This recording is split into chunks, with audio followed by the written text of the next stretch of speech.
सही है नयूं रवायत नवा तौर तरीक़ा सिंध में मुतारिफ़ करणु शुरू कया। जॾहिं सिंध कोरोना जे मूज़ी मर्ज़ में मुब्तला हुई, माण्हू माण्हू खां परे टपुचण लॻंदो हो, उन दौर में हिन कलंदर सिफ़त सैयद जंहिं पंहिंजे उन रवायतुनि खे क़ाइमु कंदे सिंध में नओं उत्साह ऐं नई तारीख़ खणण जी रवायत शायद ऐं हाला पुराणा जे सभिनी ज़िंदा दिल दोस्तनि खे गॾे हिते जा पुराणा हीरोज़ जिनके गुमनामीअ जे फर चढ़ियल हा, उन्हनि खे न सिर्फ़ पंहिंजे नौजवान नस्ल सां मुतारिफ़ करायाई त जेको माण्हू हिन धरतीअ ते हिन समाज में आयो आहे उन जो को कार्य आहे। ऐं अॼु सिविल सोसाइटीअ हाला पुराणा हिकु अहिड़ो यगानो शायर जंहिंजो नालो अधु सदीअ ताईं आउं ॿुधंदो रहियुसि, प्रकाश साईंअ सां अहिड़ी वेझड़ाई कान रही,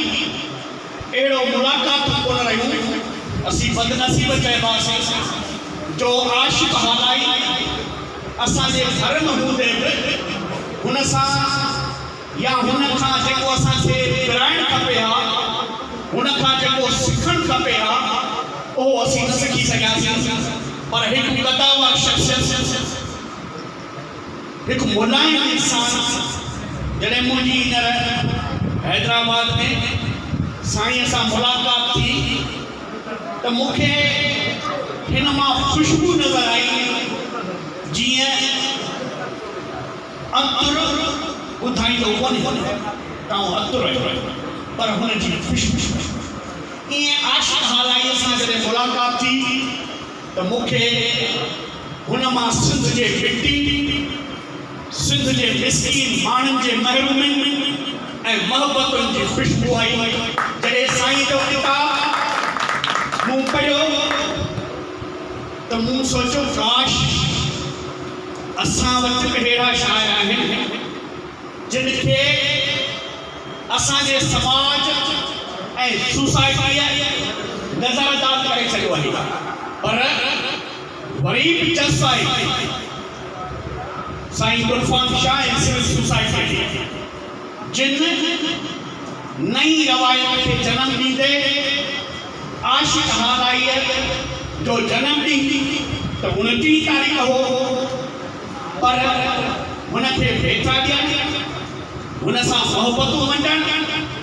हुन सां प्यार वंडणु लाइ हुनखे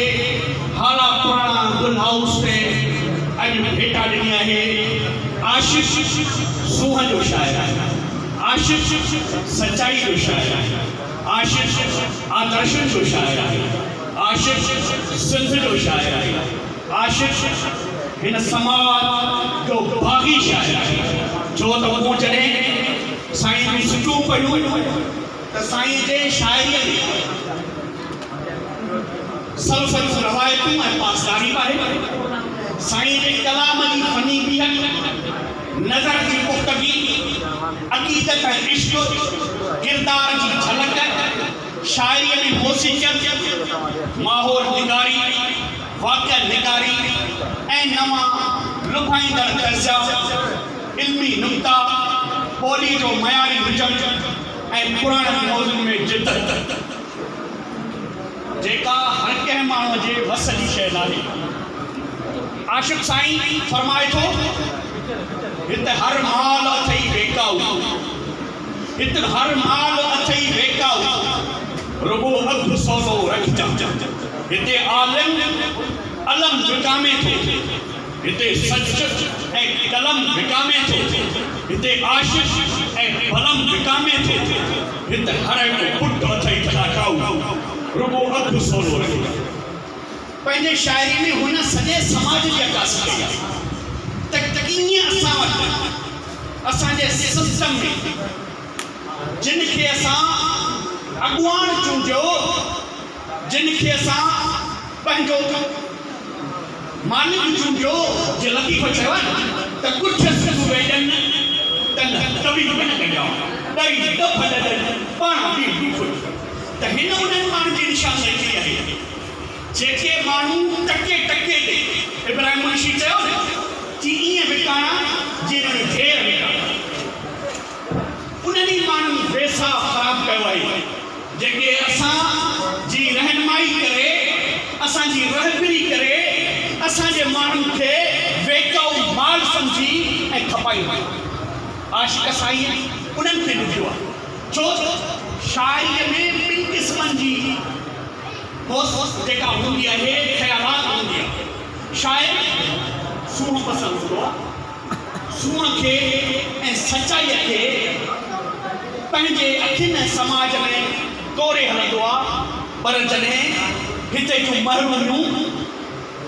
ऐं हिते जूं चोरियूं, हिते नाइंसाफ़ियूं, उहो जॾहिं उनखे ॾिसंदो आहे त पोइ चए थो जित चोर खे रखवाल ॾिसी, जित चोर खे रखवाल ॾिसी थो, कंहिं शरीफ़ खे बेहाल ॾिसी थो, पोइ पुछी थो क़यामत कॾहिं, जॾहिं समाज जी सूरत इहा हुजे जंहिं लाइ लतीफ़ चयो आहे त कुल्हे फाटल कंजरो, मथो खाड़ो, भेनर पिॼाड़ो, बुरे हिन भमोर में, जॾहिं इहा सूरत हाल हुजे ऐं जेको चौकीदार हुजे, जेको रखवालो हुजे, जेको रहबर हुजे, उहो रहसन बणिजे त पोइ उनजी आशिक़ साईं निशानदेही कई आहे।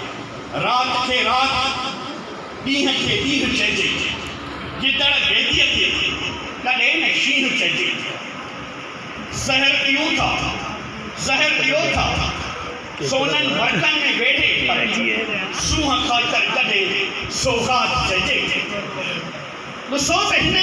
मन कीअं पंहिंजी शाइरी ते कयो आहे। अञा ऊंदाही छायल आहे समाज में को साईं, आशिक़ उमास खे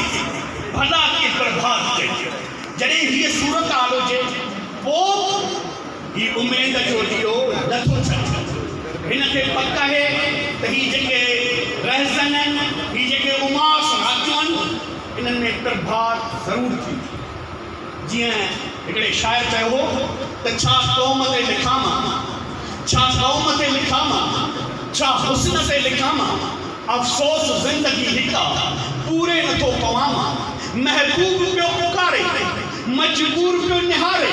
कंहिंजे भॼी भॼां मां, कंहिंजे डुकी डुकां मां, हीअ क़ौम हुस्न आहे तो क़ौम ते लिखां। त आशिक़ साईं पंहिंजे सूंहं सचाई उन्हनि शयुनि ते बि लिखियो आहे त समाज जे ज़ुल्म बरबरियत ते बि लिखियो आहे। आशिक़ साईं लिखे थो ॾाढो यादि ईंदुसि, ॾाढो यादि ईंदुसि मां तोखे दूर वञण खां।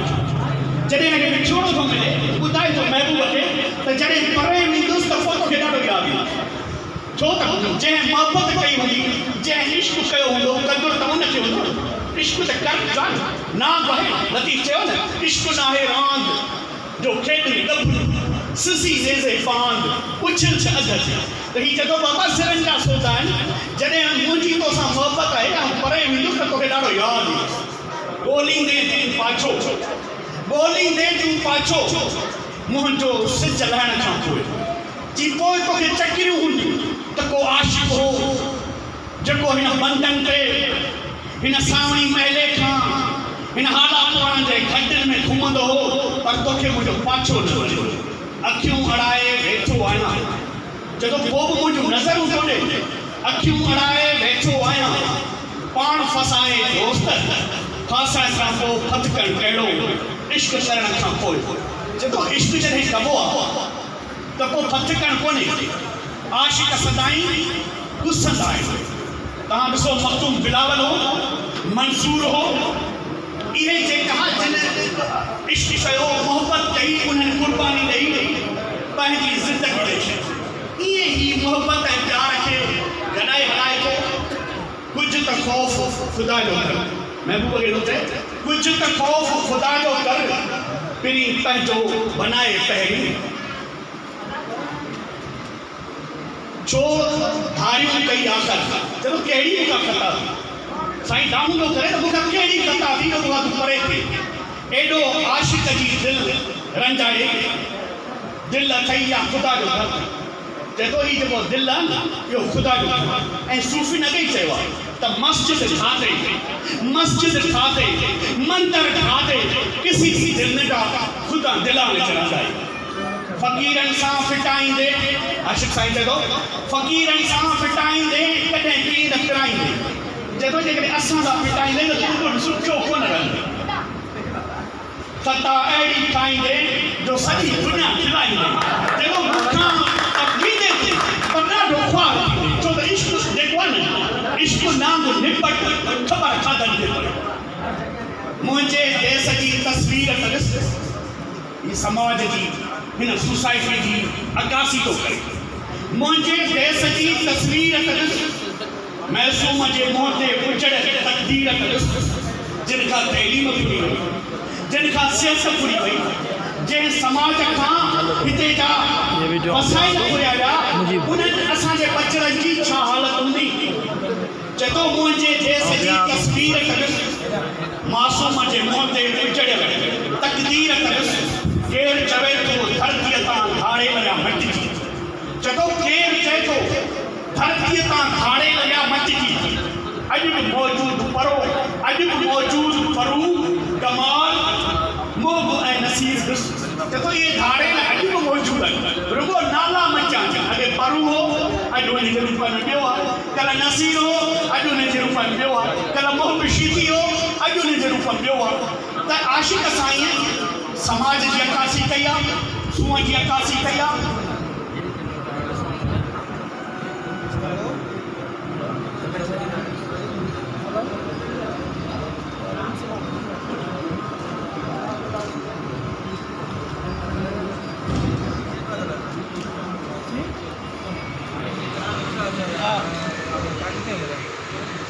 आशिक़ साईं चए थो मक़बूल थियण वास्ते महफ़िल खपनि था पुरबाश हुजण जे लाइ के पैमाना खपनि था सखियुनि सगन सां इश्क जो हक़ न अदा थिए हिकु नीह जे ख़ातिर कई नज़राना खपनि था जॾहिं कॾहिं इश्क कंदव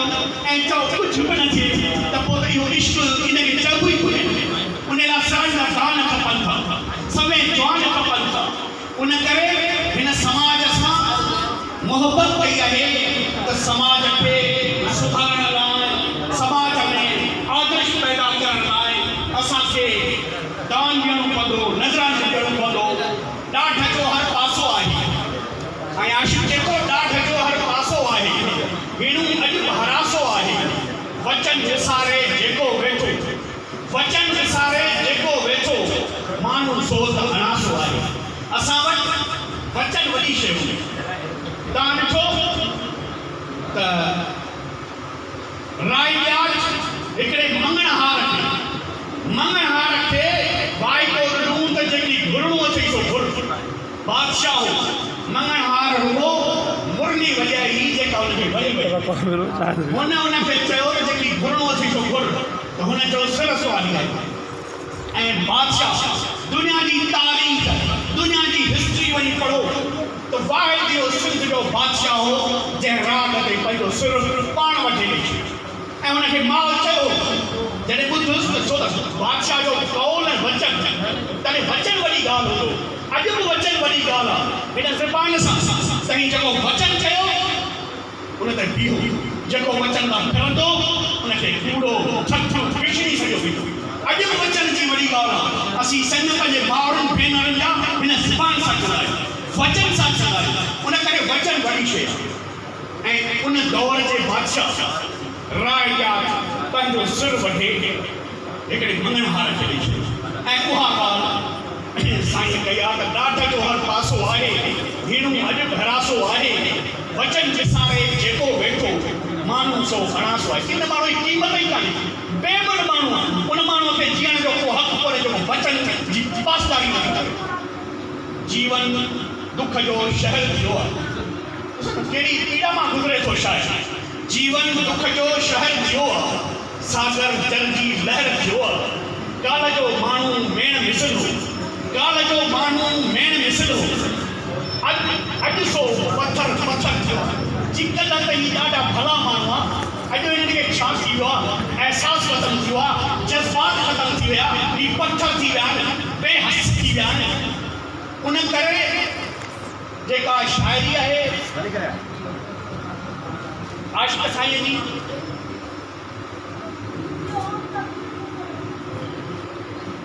उनमें तव्हांखे मौसीक़ी मिलंदी, तव्हांखे इत्तला मिलंदी। आशिक़ साईं क़ौमी तौर ते हिते जेको जबर, हिते जेको ॾाढ,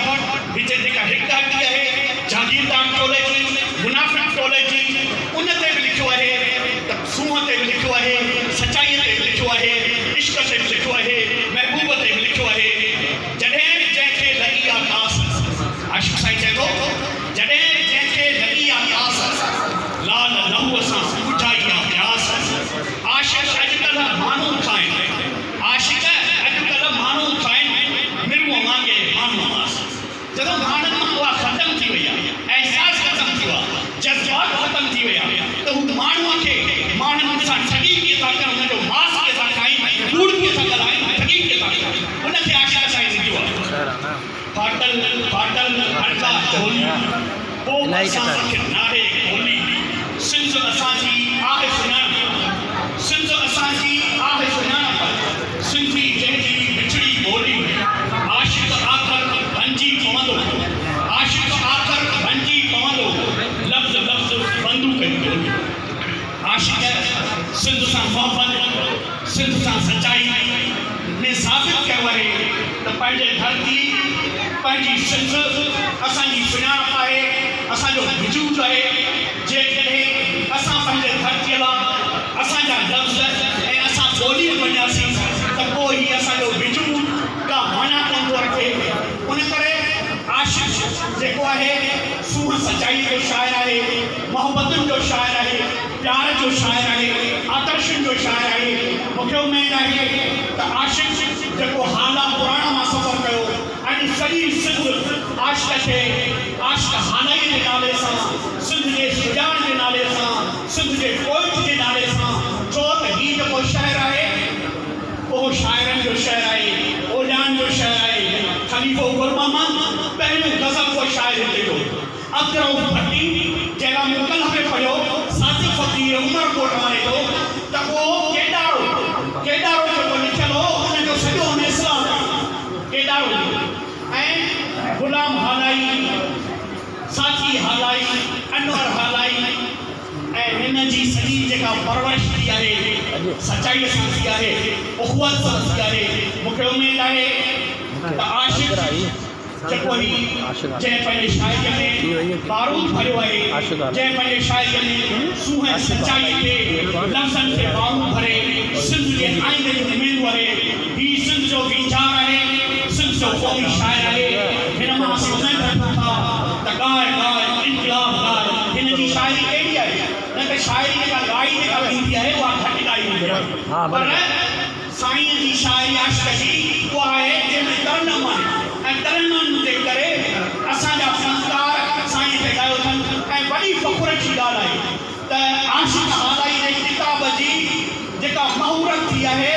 हिते सिंध में थी आहे, पर इंडिया में थी आहे। असांखे इन ते वॾो फ़ख़ुरु आहे त हिकु माण्हू जेको हाला पुराणा जे नंढे हिकिड़े ॻोठ में पैदा थियो, उनजी जेका फसीर आई आहे, उनजे किताब जो महाब मोहम्मद इब्राहिम जोयो लिखे, ऐं ॿिया वॾा वॾा अदीब लिखनि। उन करे आउं आख़िर में इहो ई चवंदुसि, साईं आशिक़ हालाई इहो चवंदुसि त मुल्क हर महलात जी, मुल्क हर महलात जी तुंहिंजे मथां घोरे छॾियां, बसि तुंहिंजे मुंहिंजो त तोखे सोन में घोरे छॾियां।